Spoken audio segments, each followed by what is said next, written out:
I will be. Hey everyone, and welcome to another episode of Chai Talk with Wajatli for the Left Hook Substack, where I am speaking to an immigrant that is taking all of our jobs, Professor Justin Wolfers.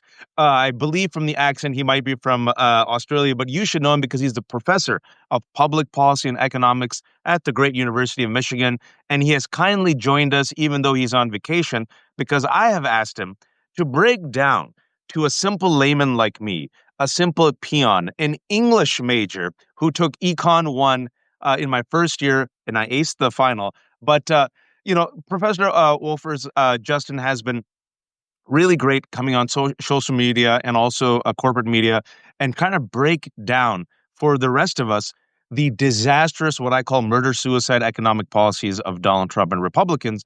And this week, the Republicans just narrowly passed what I call the GOP's Billionaire Bill from hell. And people still haven't really comprehended how atrocious this bill is and how it will F over America and Americans at a granular and also at a macro level. So I have brought an actual economist who's far smarter than me to break it down. And he has told me if he goes over the heads of everyone else, it is my job to intervene as the idiot of the room and ask him to dumb it down. Professor, thank you so much for joining us. This bill passed 900 pages. Uh, 10 Republican senators who voted for it said, oh, this is a terrible bill. They went along and voted for it. One of them being Lisa Murkowski, another one being Josh Hawley. What is so terrible about this bill, and why is this, if you will, kind of a seismic game changer for how America is about to F itself?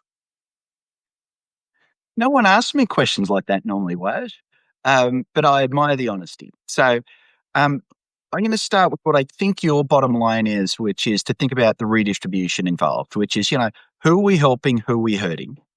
And then if what you want to do is come back and talk about the broader macroeconomic consequences or talk about the microeconomics of it, we can do that too. We'll do it all. Great. So the simplest way to think about government is we pass the hat around and everyone puts something in the hat. And then the guy who's president then decides who gets something out of the hat. And that could be Social Security, it could be military spending, it could be Medicare, Medicaid, and so on. And so what this bloke has done is he's asked poorer Americans to let me start. He's asked richer Americans to put less into the hat. So there's three key things going on. The first is taxes. Yep. Extension of the original Trump tax cuts, which, yes, they did touch the middle class, but they overwhelmingly helped the rich and had nothing for working class Americans and poor Americans. And before you go on, can you just to remind people, in the first Trump administration, Lindsey Graham, a Republican, openly said that if Republicans do not pass that first tax cut, which was deeply unpopular, that their corporate donors said, don't come back to us. And what we were told, Professor, was, don't worry, this $4 trillion tax cut for the rich, it'll stimulate the economy. Things will trickle down. Before you move on, since you're the economist, did it stimulate the economy and did anything trickle down? So let me sharpen the question a little bit. The lie that is often told is that tax cuts pay for themselves. Yes. The idea is that if I reduce tax rates by enough, Waj, you will think, oh my goodness, an hour of work, if I used to get $20 an hour, but I could only keep 70% of it, but now you get to keep 75% of it. So therefore, it's like your wage has risen by $1 or so per hour. And therefore, that's a greater incentive to work, and therefore you'll work harder.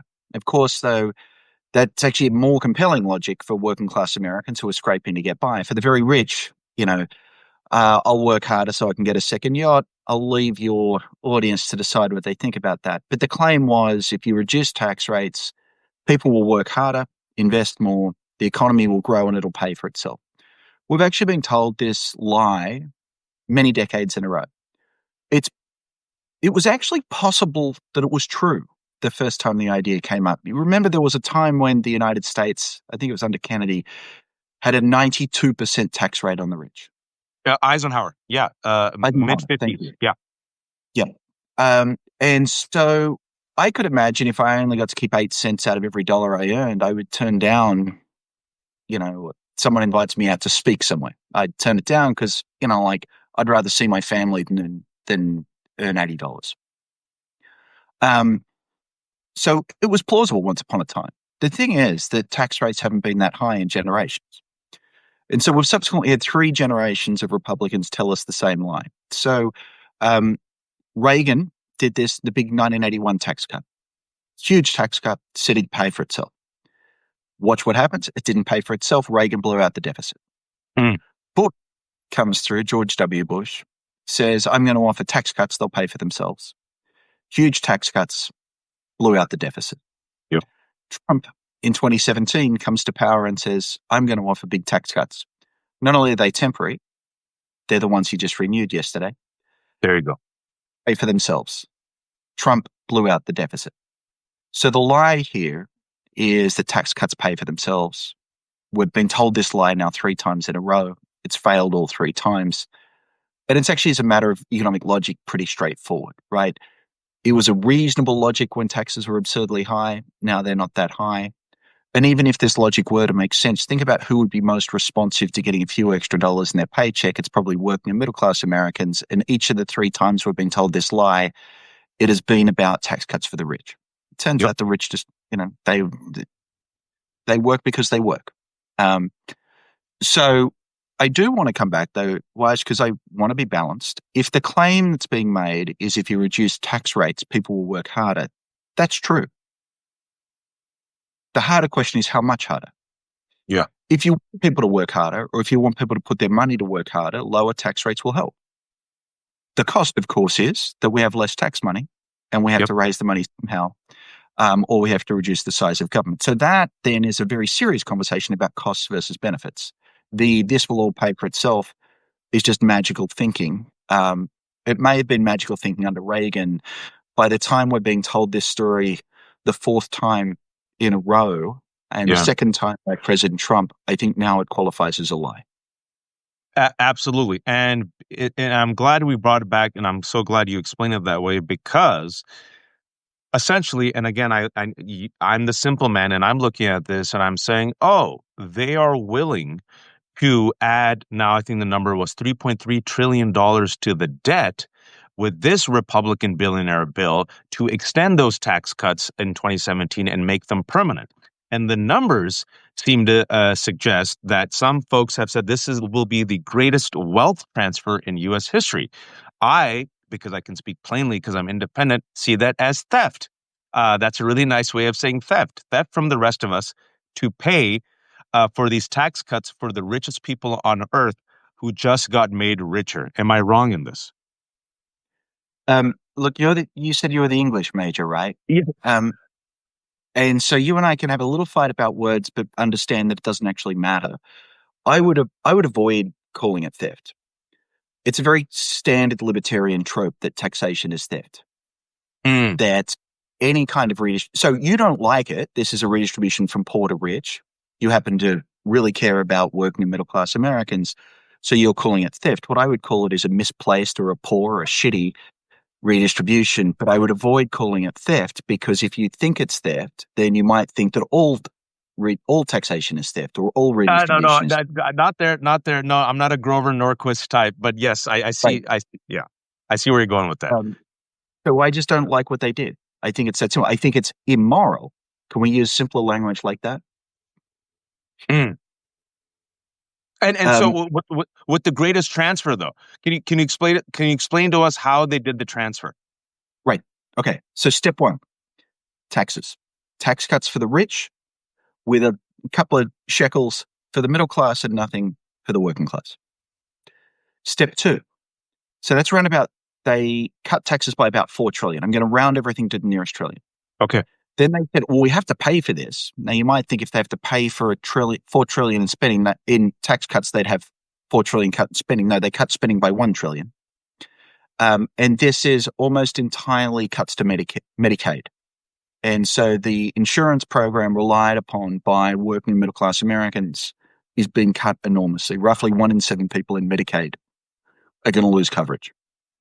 So when it came to tax cuts, they couldn't find the poor. When it came to spending cuts, that's the only folks they could find. So very, there's an enormous array when you read these budgets, they're pages and pages long, but basically all the money's coming out of Medicaid. There was also talk about reducing food stamps. I believe that got caught up in some complicated parliamentary procedure, but just as immoral. And then step 3 is those 2 steps are what's in the budget. The third thing that's going on is the president's imposing tariffs. Now, that's not in the budget because he's doing it by executive order. Tariffs are like a sales tax. And so therefore, the more you spend, the more you pay. Low-income people spend almost all their income. High-income people spend only a fraction of their income. So therefore, sales taxes and therefore tariffs are a bigger chunk, a bigger share of the income of working and middle-class Americans. And so basically, once you add the 3 chunks up, right, tax cuts for the rich, spending cuts for the poor, and tariffs that hit the working and middle class, what you get is, as you said, the largest redistribution from poor to rich in a single bill in American history. Let me add some numbers here to give people a sense of the scope, because when we throw around words like trillions, none of us actually know what they mean. So let's reduce it to what happens for people. So for the richest 1/10 of all Americans, the sum of those 3 things is that their average income will grow by about $7,200 a year. These are people who are not particularly going to notice that $7,200 a year. These are people on well into the 6 figures and often on 7 or 8 figures. That money's got to come from somewhere. So if they're going to pull an extra $7,200 out of the pot, who else is putting in? Yeah. So that the second richest 1/10 of all Americans come out exactly even. So think about this as the upper middle class. So the upper class, $7,200 ahead, the upper middle class, dead even. So that means the $7,200 is being paid for by 80% of Americans, right? So that working, middle, and even upper middle class Americans are paying for this income surge for the rich. But it's actually so almost all of your viewers right now, our audience, will probably be in that 80%. So if there are any billionaires and out, you're watching for free, you better become a paid subscriber. But yes, most of the people watching are the 80% that you described. Approximately 80% of people are in 80%. You are very, very good at math, my friend. So most of you are going to come out worse off as a result. You're coming out worse off in order to make the rich richer. And then the second thing, for those of us with a social conscience, we're not looking just at ourselves. We're really worried about folks at the bottom end, folks who are struggling to get by. And that's actually where this gets really very painful, which is the resources going to the poorest 1/10 of all Americans will fall by $2,600. So of the $7,200 that the richest folks get, $2,600 goes into the hat from the poorest 1/10. And these are folks who might be getting by on $15,000 or $20,000 a year. So $2,600 is a hell of a chunk of change. If you talk to folks, at that income level, you just lost your car. Or, if you want to buy a nicer car, it's half a car. So that's the sense in which there's an old saying, and this will bring the English major and the economics professor a little closer together, which is that a budget, you might think it's a nerdy thing you need to talk to an economist about, but it's not. A budget's a statement of values. It's a moral statement. Yeah. And the morals here are the opposite of Robin Hood's. They're not the morals I grew up with. And if I looked at American society right now, I wouldn't think to myself, we have too little inequality. What can I do to goose it a little further? And I think where the English major who has a flair of hyperbole can say it's immoral, unethical, and someone just in the comments unconscionable. The word theft that I used earlier is how some Americans have described it, not because, Professor, they believe that we shouldn't pay taxes, right? That the Grover Norquists and the Republican extremists who say, the anti-tax crusaders, is because based on the way you described it, they're like, oh, we are paying for this. Oh, this is coming out of our pocket. Oh, this is coming from my Medicaid. Oh, $1 trillion cuts to Medicaid that, 20%, 25% of Americans depend on. 17 million people will be booted off of Medicaid. And for most of the audience, Math was not my major, but I get enough. Most people here, they know someone on Medicaid or are on Medicaid. That's a death sentence, Professor. That is a death sentence because it's not just the poor. It's children who are on Medicaid. It's the elderly. Elizabeth Warren said as a result of this wealth transfer, if you will, you're going to lose about 25% of nursing homes. Rural hospitals will close down. And if indeed, they limit the SNAP benefits, SNAP that is what was one of the most effective forms of fighting hunger that the government actually invested in. So once you take the cumulative effect, just using common sense, if they go through with this in the House and the government does make the cuts from these literally lifelines for people to pay for these tax cuts, people are going to die. People are going to die. At the end of the day, we could talk about, you know, is it ethical? Let's talk about the budget and the numbers and the economy. And I don't know, maybe this time it'll work. And thank you for telling us that it has never worked the last three times. But people are going to die. Speaking about still on the macro level, before we get to the personal level, which, I kind of teased out right now, but it's going to add at least $3.3 trillion to the debt. So all the deficit hawks somehow just forgot about the deficit right now.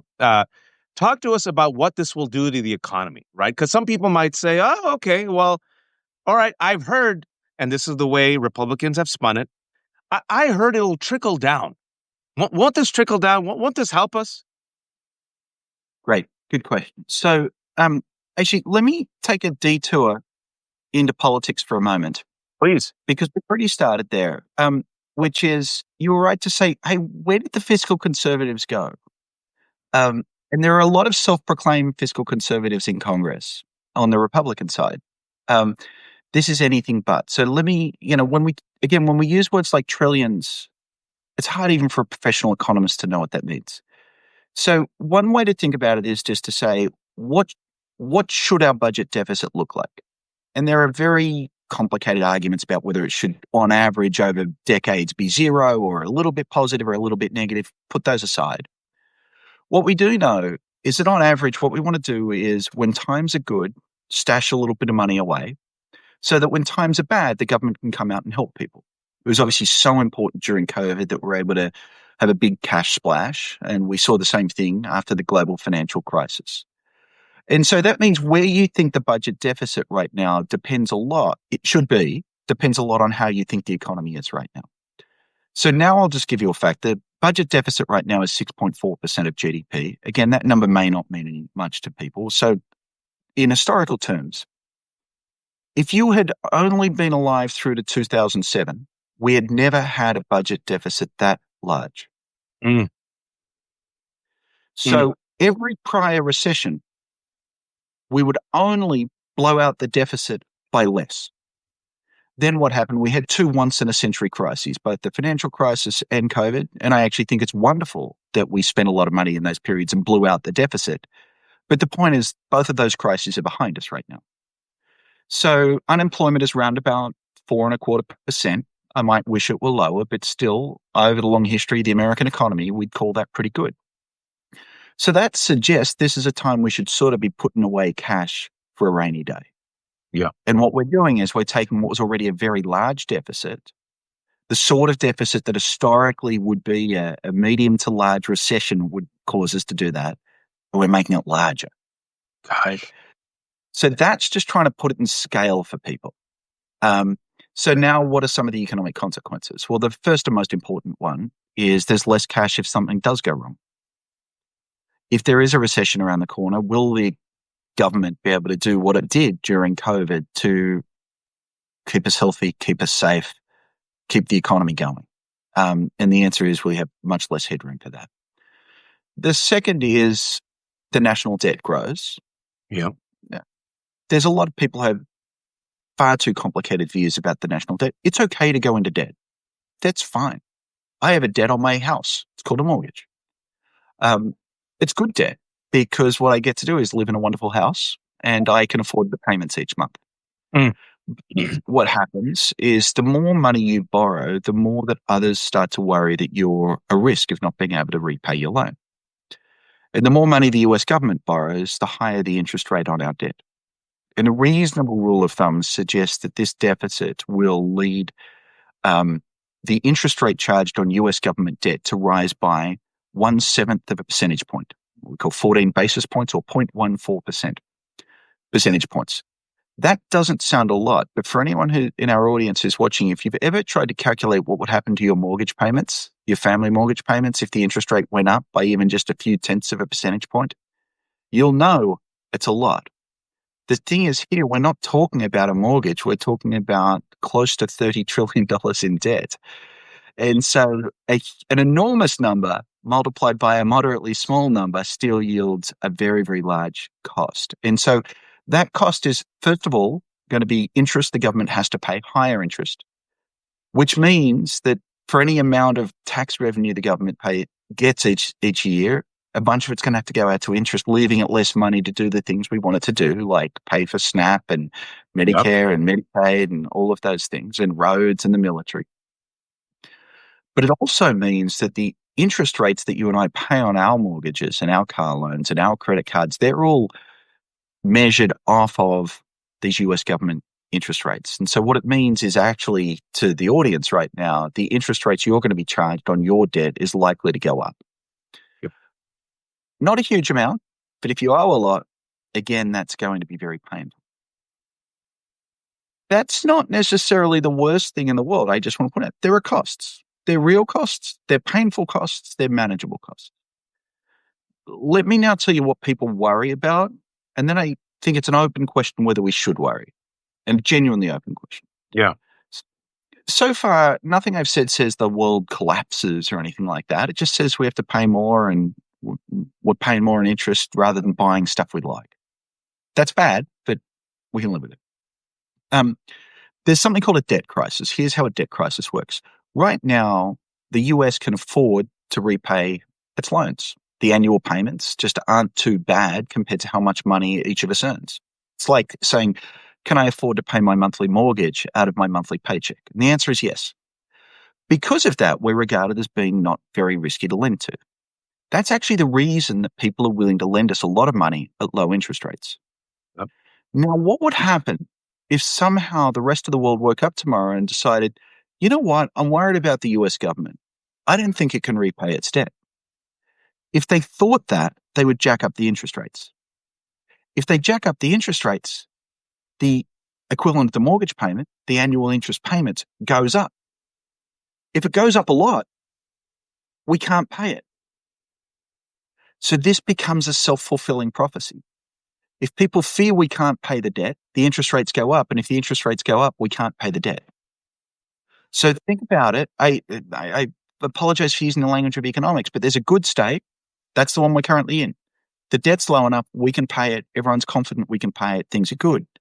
But if the world were to wake up and fear that we couldn't pay it and we had a huge debt, they'd jack up the rate, and a small change in interest rates multiplied by a large debt changes the required interest payments so high it makes it virtually impossible to pay. And that's when you get into things like debt restructuring and all these complicated words that basically means it becomes incredibly hard for the US government to borrow. And that's when you get the sort of financial crisis.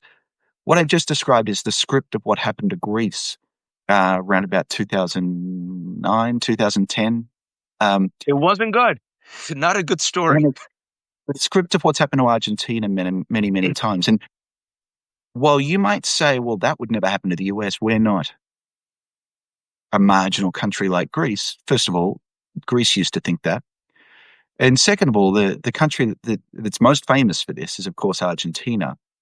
If you go back 100 years ago, Argentina, in fact, was one of the richest countries in the world. The richest countries in the world were the US, the UK, Australia, Canada, and Argentina. And so if you were going to place a bet who was still going to be the great economies in 100 years, you would have bet on all of them. But one of them, Argentina, went through debt crisis after debt crisis, and as a result has failed to prosper. And the typical Argentinian is much, much, much, much poorer than the typical American. And so, yes, you can lose leadership in the world. And yes, you can move from things being okay to things not being okay. That's the scary story. I'm not telling you it's likely. I'm just making sure that the audience understands what that scary story is. And can you explain to us, because we have some warning signs, we're not there yet. Hopefully, somehow cooler heads prevail and we won't get there. But I appreciate you talking about, well, as an economist, you have to use logic, you have to use history, and you have to give people a roadmap that if we continue on this path, this is possible. Moody's, for the first time ever, reduced the United States credit rating. I thought that should have been a bigger piece of news, but again, there's about 47 crises per day. Can you explain to that? Explain to all of us, the layman's, why that's not a good thing, and what does that even mean? That for the first time ever, Moody's has reduced United States credit rating. Right. So credit rating is actually pretty simple, which is, let me start at a more personal level, which is I have a FICO score. Is it called a FICO score? My credit score? Yes. And that is, these ratings agencies look at how much I borrow, how often I repay my loans, and so on, and they give me my credit score. And then when I go to the bank to get a loan, they'll either give me one or not based on my credit score, or they'll charge me higher interest rates or lower interest rates based on my credit score. And they rely on this credit score because otherwise each bank would have to go through my finances one by one and make their own decisions. Well, a credit rating for a country is exactly the same. It's literally a FICO score for the country's government. And so basically the same way the credit rating agencies look at yours and my finances, they have a different set of nerds with a different set of spreadsheets who go country by country and say, do I really trust these guys are going to repay their debts? Now realize there's two things going into it. One is, can they repay their debts? And the second is, will they? So can they repay their debts is really an economic question. So they look at how strong is our economy and what are interest rates and so on. But just as importantly, will we? And this is where you've got to look at politics and political institutions, right? And so a lot of the Moody's downgrade is an understanding that our political institutions are failing us. And let me sort of just give a simple story as to why. Every year for the past decade, we've had crises where one side of politics has threatened to shut down the government. When we've hit the debt ceiling, where one side of politics has threatened to just stop repaying our debt by not raising the debt ceiling, which would make it illegal for the Treasury to repay our loans. And they literally threaten this, right? And then I say that one side is the Republican Party. I can say that as the English major. Yes. You're very good at this, Waj. Thank you. And then what happens always is Wall Street freaks out and every Republican donor calls the White House or calls Congress and says, don't do this. If you do this, it's over between us. And then 15 minutes before they're going to default on the debt, they strike a deal. I got to tell you, kind of makes me nervous that there are parts of Congress that take the idea of not repaying our debt seriously. For sure, the White House doesn't take our trade deals seriously. And repaying the debt is basically a deal. It's a promise. It's a contract that I will send you some cash. So I was actually surprised it's taken this long to get to the downgrade because when you look at many other countries, my native country, Australia, they're always going to repay the debt. No one messes around with it. This is something we take very seriously. And so it is a statement really about Congress being broken that I think really leads to this concern that maybe the US won't repay its debt. That debt ceiling downgrade in turn means we get charged higher interest rates. So every time Congress farts around with this stuff, even though they solve it at the last minute, they're still costing us money. Yeah. Because they're making us look like a bad bet, and that jacks up the rates, and then you and I are paying that out of our taxes. And speaking about making us look like a bad bet, it's, respect to all countries in the world, Argentina, Greece, every country is a sovereign country, has, a rich history, many millions of people. But the United States of America is still, as some would say, the big dog in the room, right? A superpower. And a saying that's been pretty consistent for several decades is if the United States sneezes, the rest of the world gets a cold. So if the United States, to use your language now, I think this is official economic language, farts around with the economy, with trade wars, with an unreliable government, with terrible policies, that does not just impact 330 million Americans. I'm assuming that will impact the world. that will impact world trade, that will impact world economies. And we're all connected. Last time I checked, we're not Paul Simon, we're not walruses living on islands.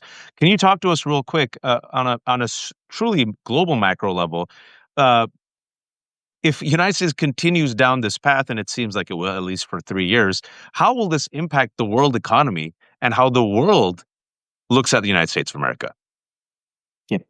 So there's lots of different channels and lots of different pathways. So I'm just going to pick a few and we'll dig into Go them. for it. So the first is, for instance, if we were not to repay our debt, or more broadly, if we go into more debt, and it looks like we're about to. So that means that there's greater demand for loans from the US, and that's going to jack up the price of loans.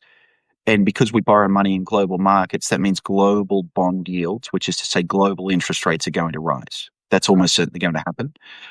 In fact, it's already happened. If we were ever to default on the debt, so many of the balance sheets of so many companies that are all interlocked are all based on believing that US government debt is a safe asset, that it would be a replay of 2008, but possibly likely far, far worse. So yes, we would bring down the global economy if we had that sort of financial. So notice here, I'm talking about financial assets, stuff that happens on Wall Street.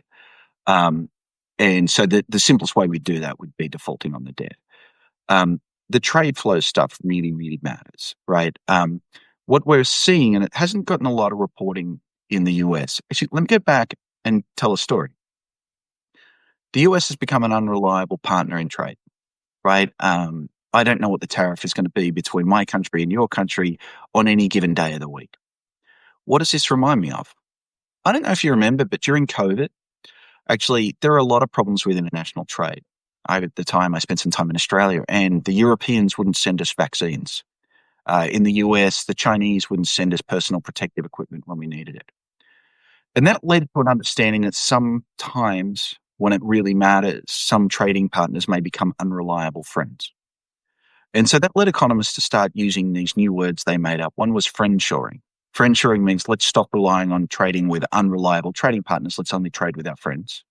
And the other word we talk about was onshoring, which is the stronger version, which is let's not rely on anyone. Let's build personal protective equipment and vaccines and so on in the United States. Right? So now what I want you to do is think about the flip side of this. It's easy for me. I'm from Australia. If you're an Australian and you wanted to make sure that your inputs were going to be reliable and there weren't going to be a bunch of tariffs and blah, blah, blah, blah, blah, or your outputs, you might want to friendshore. You might want to onshore. And so what we're seeing is the rest of the world is looking to each other for, hey, the Americans are a little less reliable than they once were. How about I do a little more work with you and a little bit less work with them, right? It's sort of like the kid, this is old middle school, which is, the kid who comes to the lunch table and farts. No one wants to sit with that kid anymore. And so they look for a different set of friends. And our president is the kid who farted at the lunch table and refuses to cooperate. And that increases the incentive for folks to look elsewhere. And so what you're already seeing, in fact, is the Europeans are looking towards Asia. There had been a free trade agreement in Asia that was that Trump withdrew the US from, called TPP. It was an attempt to reduce China's influence in the region. Trump took us out of that. And now there's an attempt to try and bring those countries together with Europe. The other thing is the less reliable the US is, the more reliable China looks. I'm not a foreign policy nerd, so I'll leave those foreign policy folks to explore the implications of that. But I think it actually has made China somewhat more central in global economies as well. And, you don't have to be a foreign policy nerd. You can just look at the facts that with the attacks on our allies through this quote unquote trade war, which so far has yielded zero deals, but also the attack on immigrants and also the attack on brilliant minds who come to this country, much like yourself. What we've seen in the past month is that China and Europe and Japan are actively and aggressively poaching what used to be our best scientists, our best doctors, our best minds who are leading cutting edge research in AI and scientific discovery. That's happening, folks, literally as we talk. So not about necessarily a brain drain, but like a brain fled. So America seems to be more and more isolated because, like you said, no one wants to sit next to the obnoxious kid who keeps farting, especially in their face. And as the kid is farting in his face, it seems to me, if I may extend this excellent analogy, the kid is farting in his own food. It's type of a murder-suicide pact that it's destroying itself without realizing it. And I'll keep you only for a couple more minutes. I only want to interview for 30, but you're on a roll. If you could give me 5 more minutes, I'd be appreciative. People really seem to enjoy you. I'm using this as a layman, right? So you broke it down to me, and I get it, and I appreciate it. And so many people in the audience seem to get it, right? But as an American, right, people have no problem really paying taxes. If you look at the data, what people want, Professor, is if I pay taxes, then I expect my government to give me something in return, right?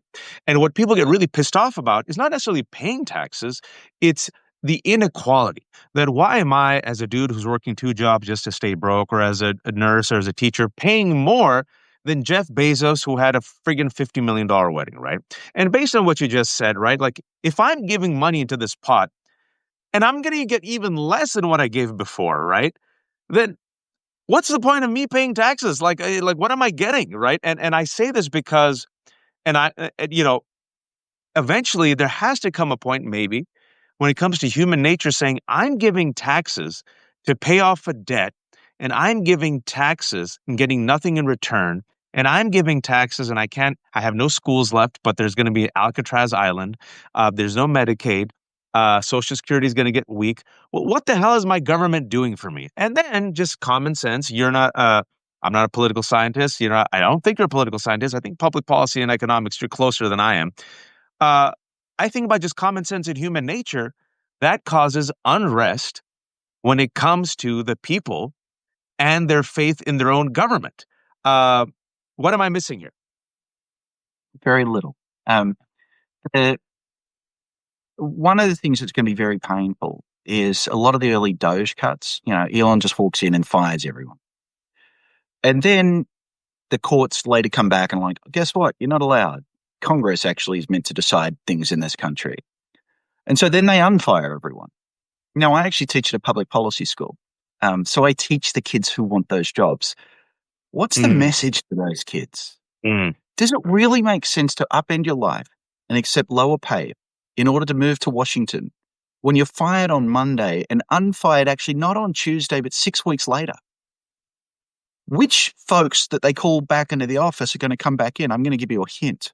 The most talented already got a job offer elsewhere. And so what we're going to get is a degradation, no disrespect, but it's going to lead to a degradation of public services. And so we're putting the money in, but we're not getting as much out. Let me add one more thing, just because you were talking about fairness. One of the most painful things, I think, in this whole process has been defanging the IRS. So Doge and Trump took a lot of resources out of making sure that everyone pays their fair share. They basically fired a bunch of the IRS cops, the nerds who audit you. Yes, they're annoying when they audit you, but those audits are what make it clear that your job is to pay your fair share. So as soon as you remove those folks, you actually reduce the amount of taxes we get, because those folks basically, they see a rich person sending a tax return that says, I don't want to pay any taxes. And they investigate, and then they make that guy pay millions of dollars in taxes. So those folks pay their own salary many, many, many times over, not just because that rich guy then has to pay taxes, but then also leads his mates not to cheat on their taxes. The important thing to understand there is this is literally a backdoor tax cut. And the question is, who is it a tax cut for? It's a tax cut literally for tax cheats. I am dumb and honest. I always tell the truth. So I didn't get a cent out of this tax cut. This is a tax cut for pricks, for cheats. And here I'm going to use the word you wanted to use earlier, for thieves. And the Republicans are in favor of it. This undermines anyone's faith in anything. It's not fair. It's not efficient. It's not legal. It's not ethical. It's not moral. And it's not okay. And it pisses me off. And it pisses the rest of us off. Two final questions. One quick question before I get to the final question is recession. the likelihood of recession in the United States of America in the next 2 years, sir? Very hard to know. I know that's a chicken shit answer. Um, in a normal year, the chance of a recession would be 1 in 7 or 14%. At the beginning of 2025, the world economy looked pretty calm. So I would have said 1 in 10, so 10%. Then the worst days of Liberation Day, the Wall Street consensus moved up above 50%. It's subsequently moved back down to around about 25 to 30% of a recession in the next year. So if you said in the next 2 years, 50%. Um, but I'm a little more worried about the numbers that I've been seeing recently. So I'm a little on the depressive side of things. The Yeah. reason why I began with it's hard to tell is not just because I'm a chicken shit economist, but because what tariffs do is they distort the data. So what happens is if I think tariffs are going to go up next month, then I'll import a whole bunch of stuff this month. And that will make spending look like it's really healthy. But then it'll make, I already did next month's spending this month, so it'll make next month look really crazy. And so it means that the numbers don't naturally tell you what's really happening out there. Now, Waj, it turns out one of the most important numbers is coming out tomorrow. The jobs report normally comes out on a Friday. It's going to be a Thursday. How very exciting is that? But we'll know a lot more tomorrow. And the final question I have here, and thanks so much for your time. People really appreciated this. For the 700 people who have tuned in, which is great for a nerdy, wonky conversation about economics. Really remarkable is we're going to have the whole conversation up in an hour. So I strongly recommend listening to what Professor Wolfers was saying. But you know what? What really bothers me, a few things bother me, is I keep hearing these American workers, they're just lazy. They need to work harder. And then, I'm an English major, so I read. And then I saw in the past 40 years that actually American workers work harder and longer than their Japanese counterparts and their European counterparts. That American workers, ever since Reagan, have actually been much more productive, but wages have become stagnant. And that money that should be going into the pockets, I'd assume, of the person working actually went to the top. And then I read some more data that income inequality has widened to some of the largest levels that we've ever seen in US history. And then I'm the English major, so I use some hyperbolic words, but I heard from some smarter people that everything I just described right now is taking us closer and closer to an oligarchy, where essentially a few rich people in monopoly top hats and canes are feasting and eating at the trough while the rest of us are barely fighting for scraps. Can you talk to us about the reality of where we are right now when it comes to income inequality, and also to those who say, "Well, American workers, you just got to work harder." So let me start with income inequality. Income inequality has been rising now for several decades, 3, 4, 5 decades. It actually paused and turned down a little during the Biden years. We're not sure whether that was Biden or COVID, the post-COVID recovery, but it's been rising quite dramatically. We're back to levels that we saw during the beginning of the 20th century. Let me now give you a note of optimism. It's not an inevitable fact of capitalism that inequality rises. In fact, we had a long period between the 20s and the 40s called the Great Compression, in which we reduced inequality dramatically. So with political will, that can happen. And then just let me say something about the interaction here between the economics of this and the politics, which is it's not clear that we should be really upset about Jeff Bezos being rich. If I've got enough money to get by and buy what I need and get healthcare and look after my family, why do I care about Jeff Bezos? I know that's going to be an unpopular view in certain parts of the left and with many of your audience, but I just want to extend that because a lot of people do think that way, and I think there's something to it.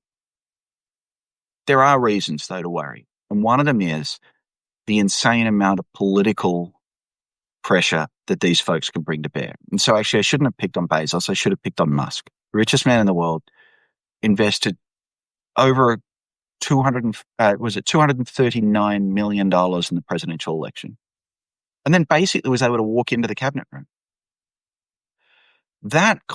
When concentrations of wealth create concentrations of power, then we get democracies that don't work for us. Mm. And so maybe when I was saying, oh, maybe I shouldn't worry about these guys getting rich, I meant that in the economic domain. But when I think about the political domain, now I'm terrified Yeah. because their interests, the sorts of laws they want to pass. We're actually really lucky that Bill Gates is both really rich and has a moral compass and has worked so hard on things like HIV and nutrition and helping the poor throughout the world. But it doesn't have to be like that. And we see that Donald Trump is not that. We see that Elon Musk is not that. And those concentrations mean that our democracy doesn't deliver for us. And that, I think, is something that's really, really worth worrying about. So when I worry about the plutocrats, I worry about them not because of the size of their yacht, but rather the size of their influence in Washington. And I went to end with this is I went to Norway once, give a speech, and just to show you how American I am, my host, a young bloke, really nice guy, talked about his education. He received a fantastic education. And I said, "Oh, what school did he go to?" He said, "Oh, right here in Norway." And I said, "Oh, how much did it cost?" And he just looked at me. He goes, "Oh no, the government took care of it. We pay our taxes." I'm like, "Oh, oh yeah." And then he added, we have also really good healthcare. We don't want the Bezos or the Bill Gates or a person who's been blessed, hashtag blessed with a lot of money. We don't want to rely on them for their benevolence and to be magnanimous. In fact, many of us just want our government to do that for the rest of us. And I'm old enough to remember, and now I did really well in history, even though I'm not a history major, that a group said no taxation without representation. Professor Wolfers, when they were giving their taxes and they didn't feel they had any representation or any services given to them or any respect given to them by the people who were supposed to take care of them. I don't know what group said that, but I remember that happened in the United States of America. Thank you so much, Professor Wolfers. You were on vacation, but you took time. I was supposed to keep you for 30. I kept you for 50 because you were on a roll. The people who've joined, will have this entire conversation up in an hour or two. They're asking you, why haven't you started your Substack, sir? Because this would have been very helpful for people. Why are you so lazy? That's what they said. It's a good point. It's because my tax rate is so high, and if only there were tax cuts for me, I might work a little harder. But Well maybe played, I'll sir. get there How soon. can people support you? Where can people find you?